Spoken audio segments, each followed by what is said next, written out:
how I'm going to beat inflation and the cost of living crisis right now. So if you've been paying attention to the news or just life in general, you would know that the cost of pretty much everything is going up. Rent, petrol, food, everything is increasing in price. Everything except for one thing, your wages. Your wages are not going up and the cost of living just keeps on rising. So there's going to be a shortfall somewhere. People are going to be worse off this year if they don't take action. And in this video, I'm going to tell you what actions I'm taking to make sure that I beat inflation. So experts are estimating that the average person is going to be £1,500 worse off this year than it was last year. Sounds like a big number. However, if you break it down into smaller chunks, you're going to see later on in the video that it's very manageable and most people are going to be able to do this themselves. So the first action that I'm going to take, it's not the most important one, but it's probably one of the easiest steps, is just to review my bills and see what I can save on. I'm not going to be able to save the whole £1,500 just from reviewing my bills. However, just a quick scan might take 10 minutes and you'll see that you might be able to make some savings. So me, myself personally, I have 2 mobile phone contracts. One's a business one, one's a personal one. And I noticed I wasn't using as much data on one of them than the other. So what I did, I saw there was a promotion with the SIM card provider and I could actually get a contract that was £5 cheaper and wasn't much different, just I think 10 gigabytes less data, but I already got unlimited streaming and social media data anyway, so I didn't need all that. So I managed to save £5 a month that way. That's £60 a year.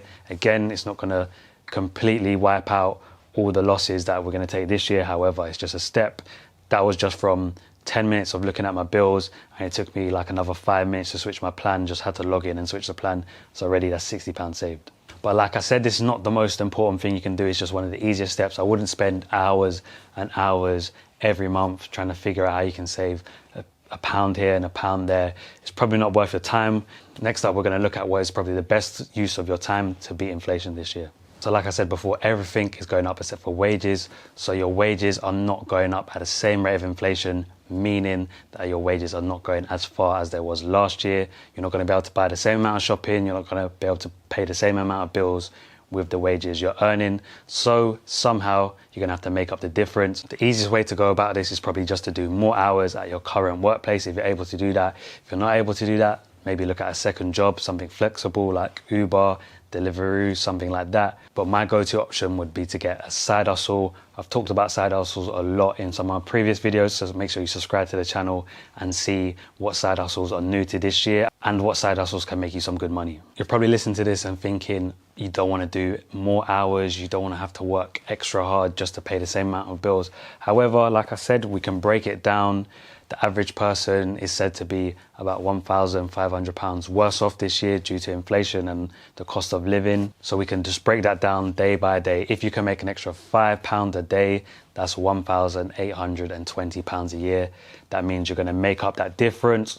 £5 a day, even on minimum wage, is just 1 hour extra a day of your normal job.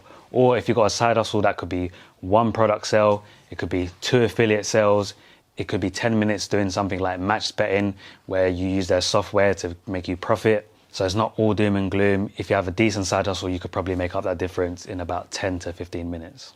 So if you manage to get extra hours or a side hustle and now you can make some money on top of paying your bills, what are you going to do instead of leaving it in the bank? Because as we know, you're not making anything on the interest if you leave your money in the bank. So this is what I'm going to be doing personally. I'm just going to be reinvesting all the money I make into my businesses. I know that they are proven businesses that have a good profit. So I'm going to invest in equipment and stock and just build them businesses. So for example, with one of my businesses, my online sneaker store, Sold Souls, I've changed the strategy this year. At the start of the year, I started buying pairs that I think would go up in price. So for example, these Jordan 4s, they came out in February. I bought a lot of them to hold and not sell them straight away because I believe they're going to go up in price by the end of the year. I was buying them between £230 and £250, and I think that they'll go up to £400 by Christmas. Another way I'm going to try and utilize my money is right now, if you pay attention to the stock market or the crypto market, you would know that it's been dipping for about the last 3 months since the start of the year. I've been buying up stocks in this dip.